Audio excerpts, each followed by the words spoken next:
Chapter 1. The Helping Hand Club. William was busy as usual in the building which was the office for Helping Hand. He worked there every Saturday morning. Today the building was full of teenagers, all waiting for someone to tell them what to do and where to go. Sally, Mrs. Smith needs someone to collect her shopping. Sally went to the desk and took the shopping list for Mrs. Smith. Then, with a smile on her pretty face, said goodbye and walked out of the office. John, Mrs. Jones wants you to take her dog for a walk. And be careful not to step on the dog this time. Gary, can you babysit for the Smiths this afternoon? Joe, Mr. Brown needs help in his garden. The telephone never stopped ringing. But slowly, as time passed, the office became calm again. Most of the teenagers were out helping the people of the town. The rest were by the coffee machine.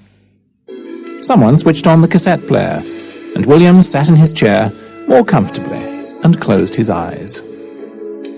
Hello. William opened his eyes. A lovely girl stood in front of his desk, smiling. Hello, young lady. Who are you? I'm Kathy. I'm new here and I don't know anybody, so I thought perhaps I could help you. You said the magic word. Help is always needed round here. In fact, as soon as Joan gets back, I'm taking the library van to the old people's home, and I need someone to help with the small trolley. Why don't you get some coffee and meet the rest of the group? Suddenly, the door flew open, and a tall, smiling girl came in. Sorry I'm late. Mr. Tagg took a very long time to finish at the foot clinic. He's back home now, so here I am. Any problems, William? Nothing serious. But we do have a new helper. Kathy, come and meet Joan. She's the manager here. William's taking me to the old people's home to give out the library books, if that's all right. Lovely. But watch out. William is a terrible driver, so fasten your seatbelt. Don't believe a word she says. Bye-bye, everybody. See you later. All right, but not too much later. We have a lot of things to do, you know. Everyone laughed, as there was really not so much to do that day. William and Kathy walked out of the office and got into the van. Don't worry, Kathy. I'm a safe driver and it won't take us very long to do this job. Kathy smiled at William and looked at the busy street outside. I'm not worried about your driving, but it will take us a long time as there's a lot of traffic in the streets today. All right then, let's hit the road.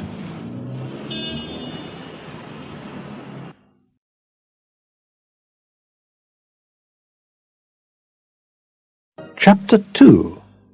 The Lady in Room 16. The old people's home was outside the town. When they arrived, William parked at the main entrance. He went to the back of the van and pushed a big trolley of books out of it. Kathy took the smaller trolley. I'll go to the main room downstairs, and you take your trolley round the rooms to the old people who can't get out of bed. The matron will give you the room numbers. Just then the matron arrived. Hello, William. They're waiting for you. But who's this? Hello, I'm Kathy. I'm new at Helping Hand and William asked me to come here. Thank you for coming. They always like to meet new people from the town. This is the list of room numbers. Leave the lady in room 16 last because she likes to talk and feels lonely now that she has to stay in bed. All right. William pushed his trolley into the large, sunny room on the left of the hall. Kathy pushed her trolley down a narrow corridor with doors on each side. The old people were happy to meet her and asked her lots of questions. At last, Kathy arrived at room 16. She knocked on the door.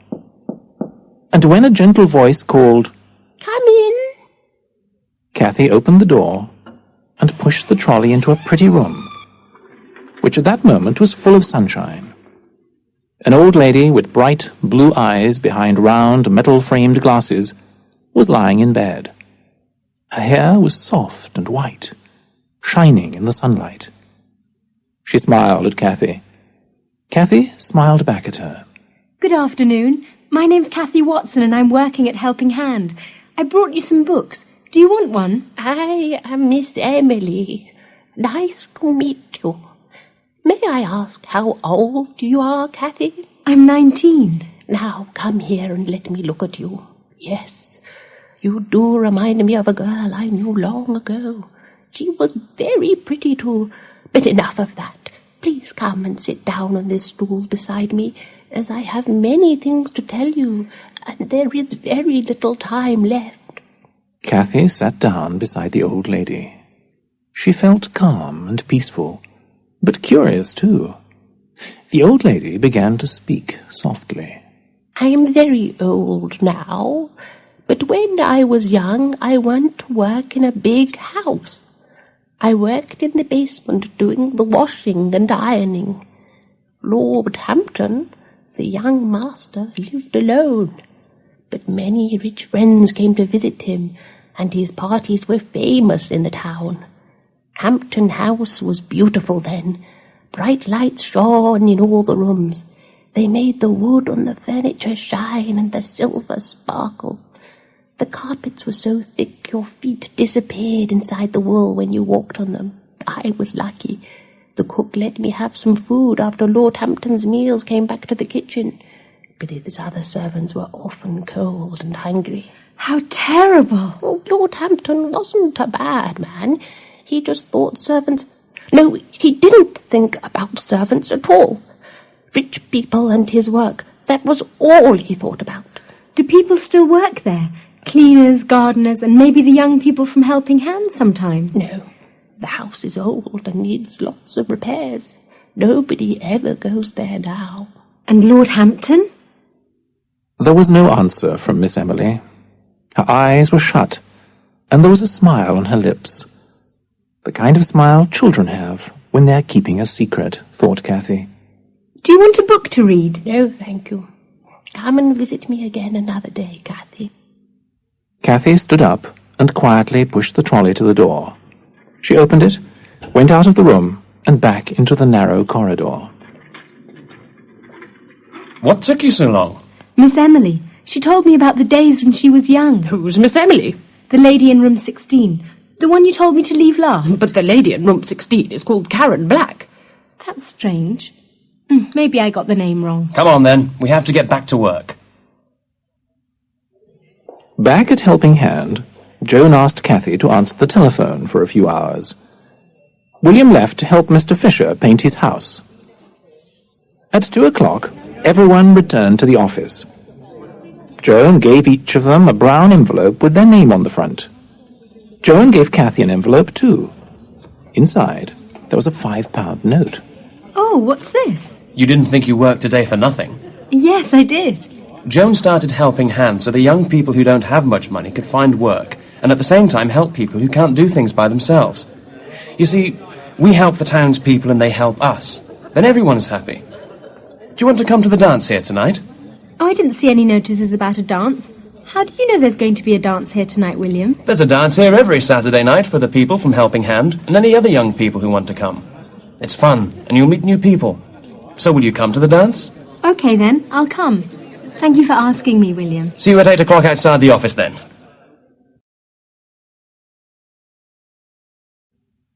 Chapter 3. The Dance. That evening, Cathy took a long time to dress because she didn't know what to wear. She finally put on her best dress and shoes.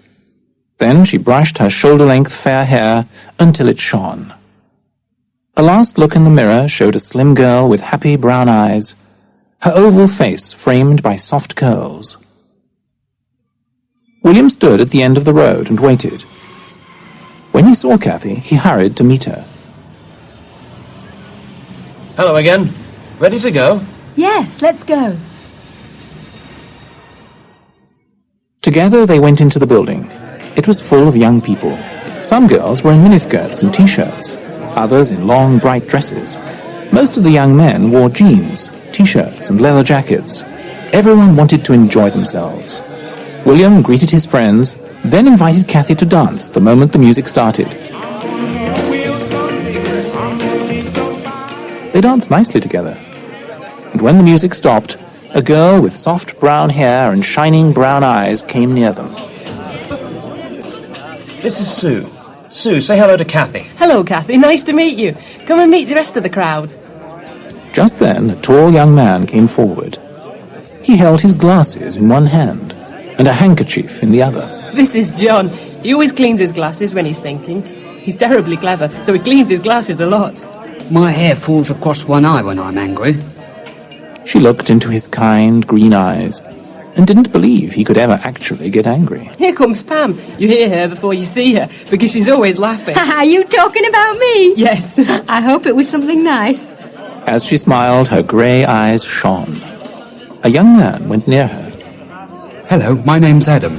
Glad to meet you. I'm Kathy. Would you like to dance? I'd love to. For the rest of the evening, Kathy danced and talked to her new friends, and William enjoyed himself too.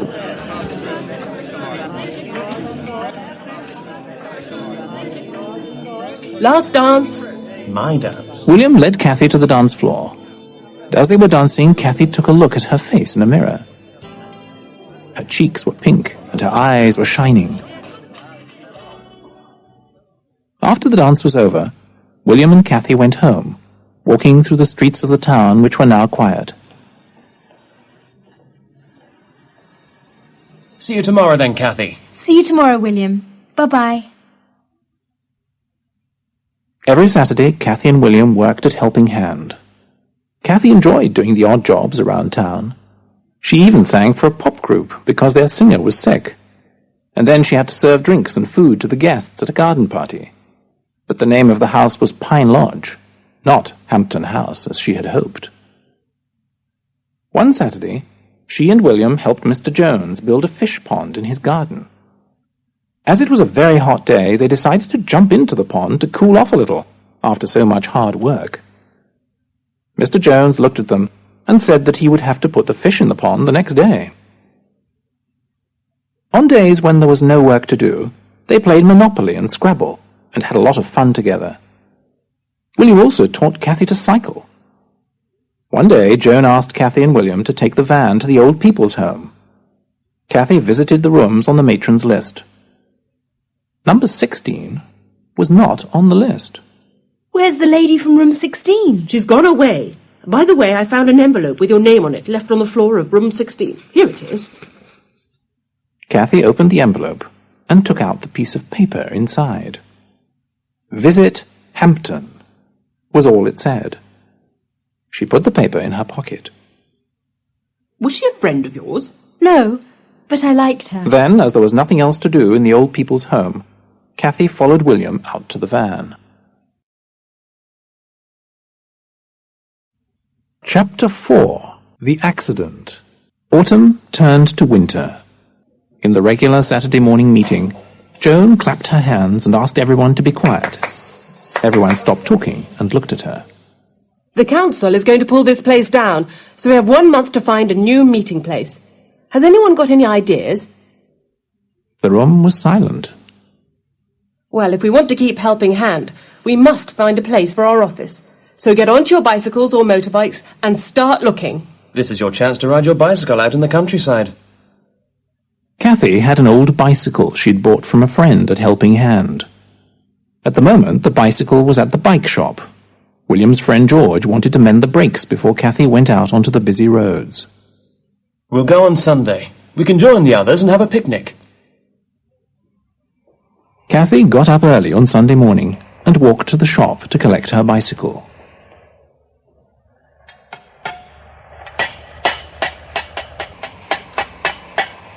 Hello, you're up early, aren't you? Yes, we're going on a picnic today, so I need my bicycle. Well, the new tyres are on and the front brake works, but today I wanted to mend the back brake. It's not working properly. Oh, never mind. I'll ride slowly and I'll try to be very careful with the front brake. It's very dangerous to use the front brake without the back one. If you put it on too hard, you'll fall off. She still didn't know how to ride her bicycle very well, but she wanted to go on the picnic more than anything else. Show me what to do, then I won't be in any danger.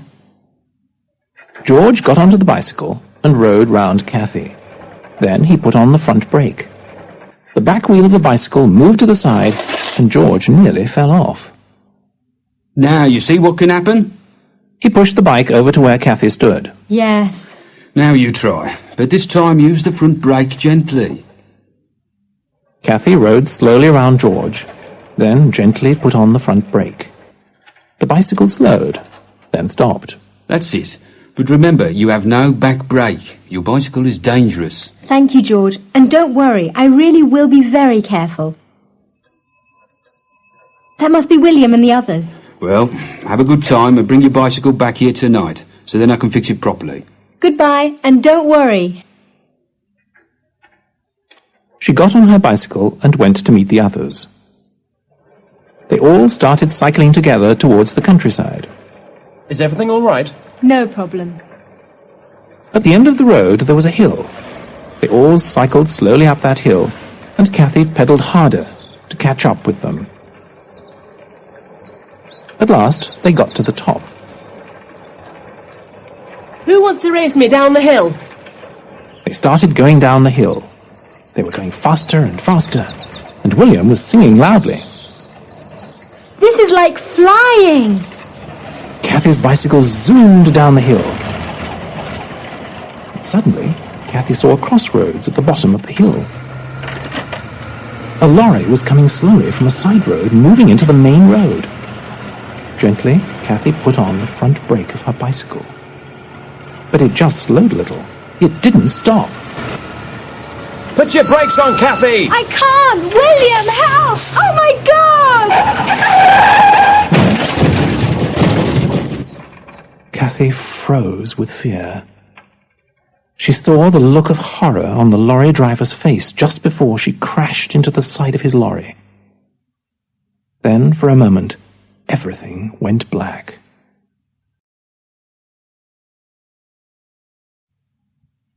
Chapter 5. Life or Death. Cathy heard people shouting, and then the sound of her bicycle wheels spinning round. She opened her eyes and saw William's face, among other faces, looking down at her. Finally she felt the pain all over her body. It slowly spread from her head to the rest of her body. It was so bad she could hardly breathe. A siren sounded in the distance. William, who sat on the road next to her, gently lifted her head. You shouldn't move her. The ambulance is coming now.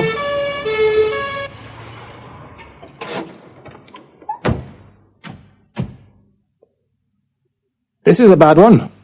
We'll take her now. Can I go with her in the ambulance? She won't know you're there, but get in if you like. Don't worry about your bike. We'll bring it to the hospital. Thanks. William climbed into the ambulance and sat down near Cathy. He felt terrible. In fact, he was shaking. Cathy looked so white, and there was a deep cut on her head. At the hospital, William was walking beside the stretcher, praying for Cathy's life, while tears filled his eyes. The nurse came up to him.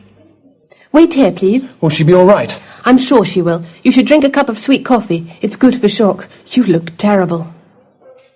The nurse brought William some coffee. He drank the hot coffee slowly. The long wait had begun. Slowly, the young people from Helping Hands started coming into the hospital. At first, they talked to William, but he didn't want to talk. He only wanted Cathy to be well, happy, and laughing again, as she was a while ago on the way to the picnic. 1 hour passed, then another. The young crowd left, but William sat quietly and waited. The clock ticked on the wall, and the hands moved round, then round again. William hated that clock. Then the door opened, and the doctor walked up to him. William couldn't speak or even breathe. You William? Yes, how is she? A nasty bump on the head, some cuts and bruises, but nothing broken. She's awake now and wants to see you. She also shouted the name Hampton House. Is it her home? No, it isn't. Yeah, she must stay in town when she leaves the hospital. No long journeys on trains or buses. I'll make sure she stays in town. But can I see her now, please? Yes, she's waiting for you. Cathy smiled shyly at William. He looked tired, and his T-shirt was covered in dirt and blood. He sat down on the chair next to her bed. How do you feel? You gave me an awful fright. Much better now. The doctor says I can go home tomorrow. Yes, he said you're fine. He also told me that you said something about a house called Hampton, or something like that. Hampton House. A lady I met in the old people's home said she used to work there once. A nurse came into the room.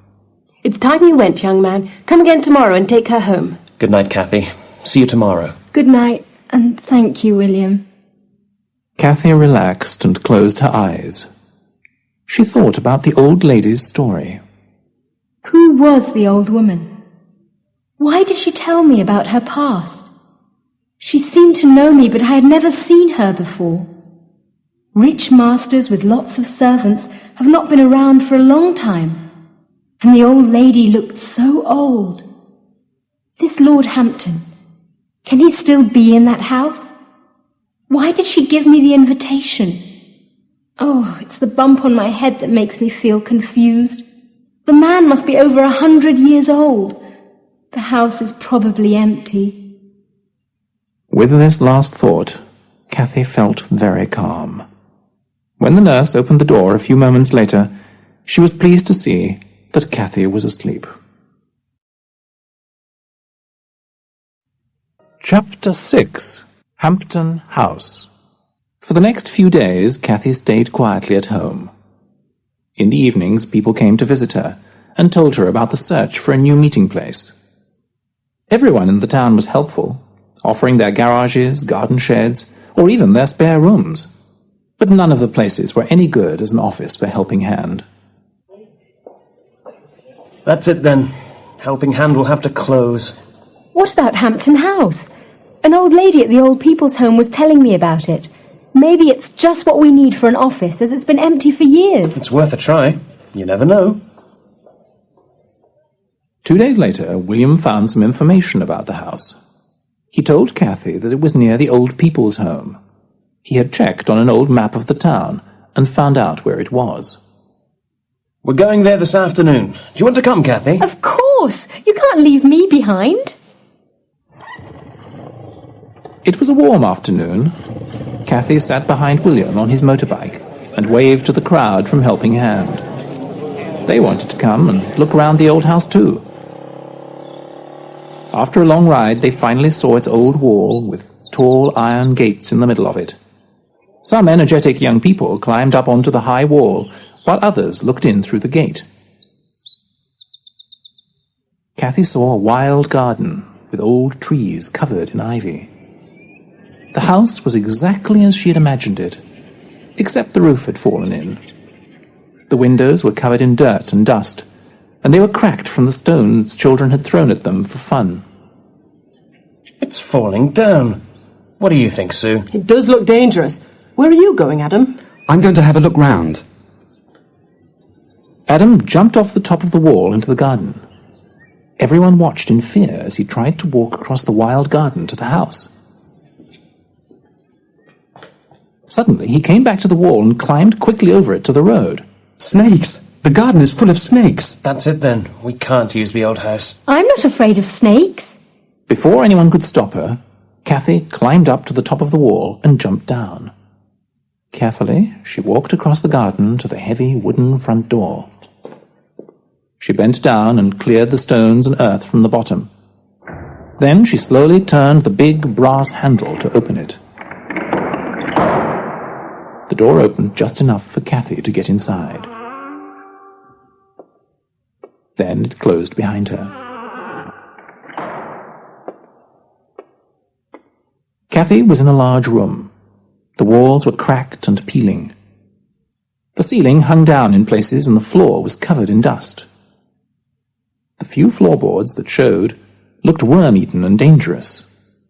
Kathy saw a great staircase covered with spiders' webs, and a small mouse sitting on the bottom step. Quickly it jumped away in a cloud of dust. Kathy became so frightened that she couldn't move. She was ready to leave the house when she saw a large table and 4 chairs. There was no dust on them. A candlestick stood in the middle of the table, with a lit candle in it. Kathy went closer, and at that moment she heard the voice. Please sit down, Kathy. Strangely, Kathy felt relaxed and comfortable when she heard it. She sat down on the nearest chair and waited. A plate of delicious food appeared in front of her. It was hot and smelt delicious. Kathy felt hungry, so she picked up the heavy silver knife and fork, and soon her plate was empty. It disappeared, and a bowl of strawberries and cream arrived in its place. Lovely, thank you. I never could say no to food. Our time together is not ended. Please, come to the house another day, Kathy. She accepted the invitation, then carefully stood up from the table and walked round the room, keeping close to the wall, until she reached the front door. It opened easily, and she was outside again in the bright sunshine. The crowd gathered round her.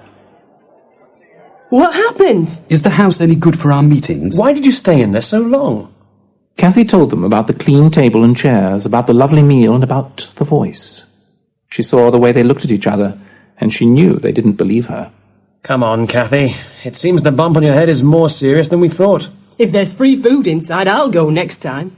Everyone relaxed and laughed as they walked away from the old house.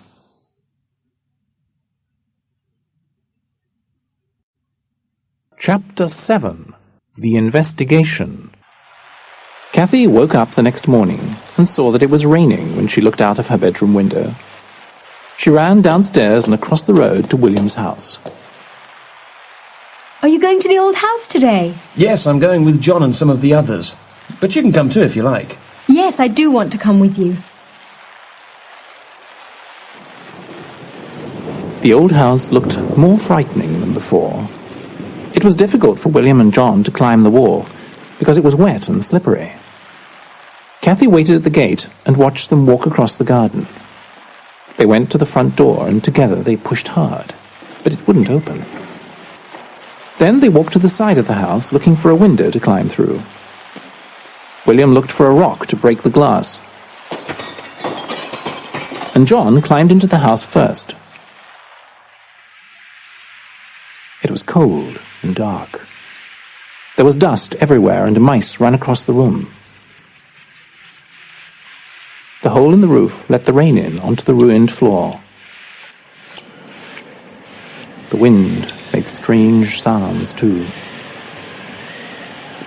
John walked further into the room, just as William climbed in through the window. Can you see anything? No, there's no table here. The room's empty. I wonder why Kathy made up that story. I think that this house makes her say funny things. She's so much different when she's away from here. They climbed out through the window and across the garden to meet Kathy. Well, what's it like in there? Did you see anything unusual? The whole place is a mess. The floor is rotten and the walls are falling apart.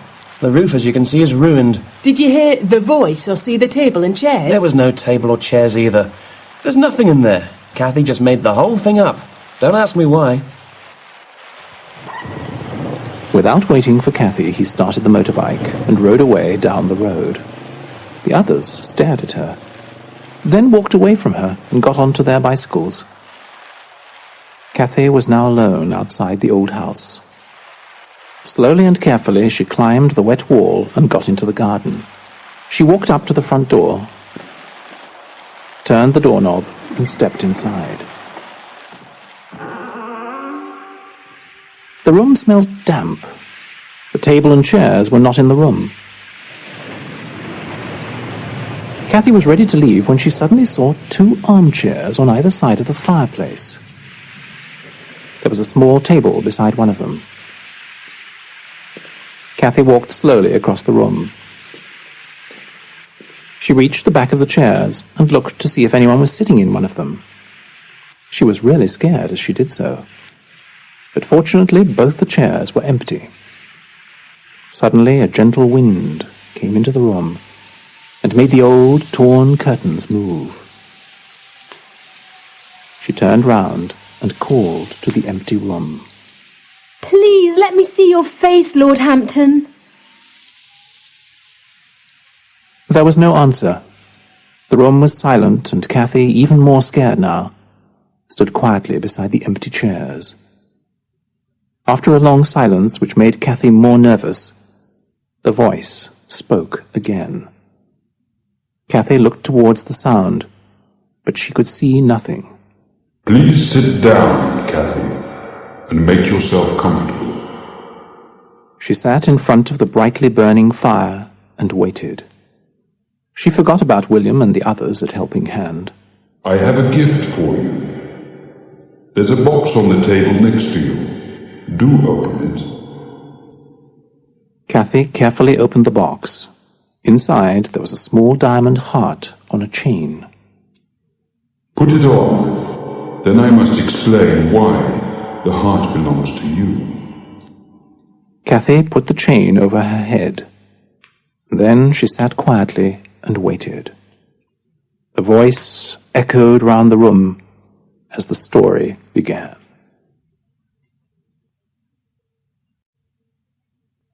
Chapter 8. Lord Hampton's Story.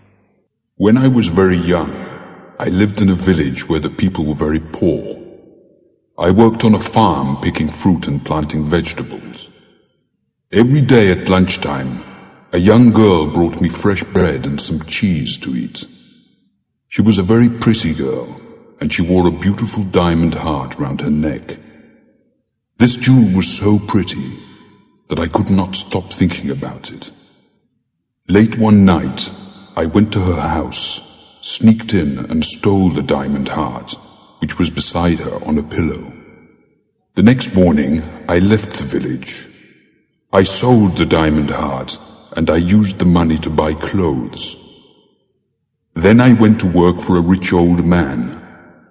I worked hard for many years and became very close to him. I often thought about the girl whose diamond heart I had stolen, but I never went back to my village to see her. One day, the old man asked me to visit him in his house. He said to me, "I have no family. You are a good man, and I want you to have my business and this house. After I die, everything I have is yours." Soon after he died, I inherited his money and became a very rich man. Everyone called me Lord Hampton and were afraid of me, as I had become a cruel master who treated people in a terrible way. One day, the girl whose diamond heart I had stolen years before came to my house. She was cold and hungry and needed work. Now the time had come for me to help her, just as the diamond heart I had stolen from her had helped me in the past. After all, I owed her so much.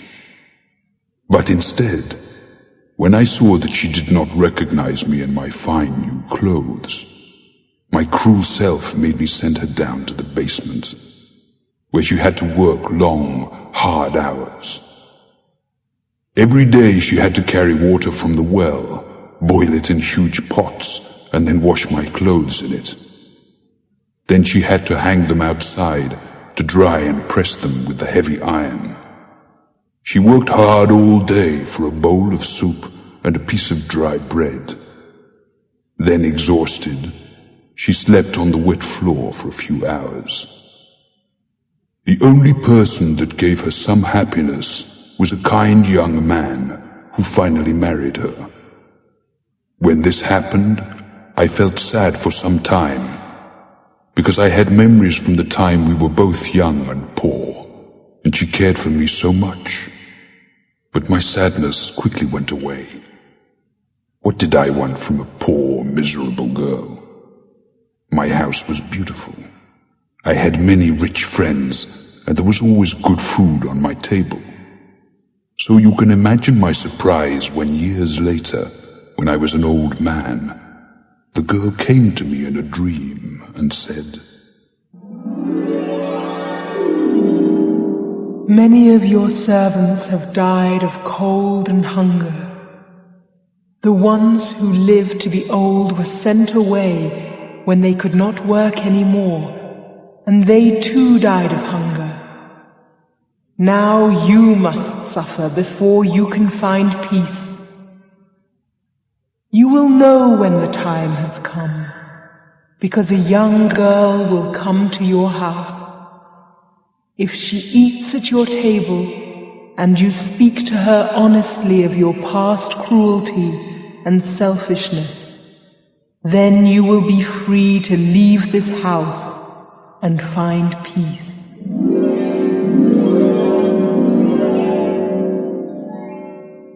In the morning, I found the diamond heart on the pillow beside me, and I knew it had not been a dream. Soon, what she had told me became true. All my servants were old and tired. One by one they left, but no new ones came to work for me. My beautiful house started falling apart. My rich friends no longer wanted to visit me. For endless years, I have wandered from room to room, always waiting for a young girl to come and free my soul from its suffering. Now, I can finally find peace.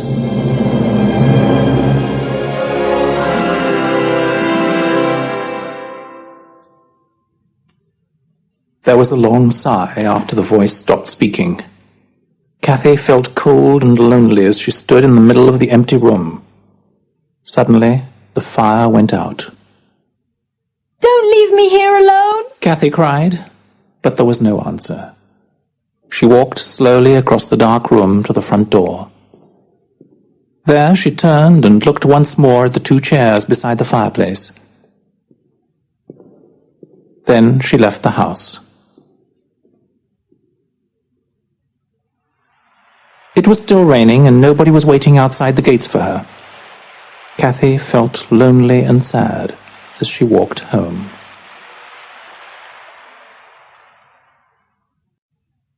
Chapter 9. A Matter of Choice.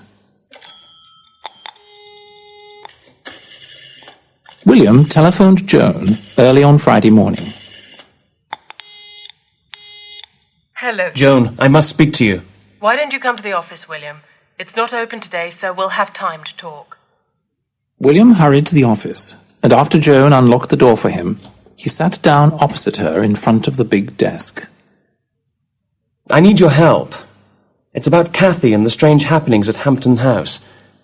Cathy's never been like this before, but every time she goes near that house, she seems to be a different person. I don't believe in ghosts. Maybe the accident she had makes her see things. Cathy is special to me, but I'm afraid she is not the Cathy I knew anymore. I thought you might want to talk to me about that. Cathy told me once that her mother died when she was very small, and she had never seen her grandmother. So, I went to the old people's home and asked some old people who remembered Cathy's grandmother. They told me that when she was young, she used to work for Lord Hampton. So maybe Cathy's grandmother was the girl with the diamond heart. Joan, I came to talk to you because I thought you were a logical person. It seems that I have made a mistake. I believe that something happened to Cathy in that house, and if she's really special to you, then you must believe it too. If you can't do that, then let her go. You have until the meeting tomorrow to decide. The next day was Saturday. Cathy walked slowly along the road to the offices of Helping Hand. She knew that the young people there were angry with her, especially William. The room was full of young people talking or sitting quietly waiting for Joan to tell them where to go. William was in a corner of the room with his close friends around him. He turned his back to Cathy, but Joan hurried over to her. Hello, Cathy. How are you today? I feel much better, thank you. Come over here to my desk. I have something to say to these young people, and I want you beside me. Confused, Cathy followed Joan and sat down near her desk. Attention, please.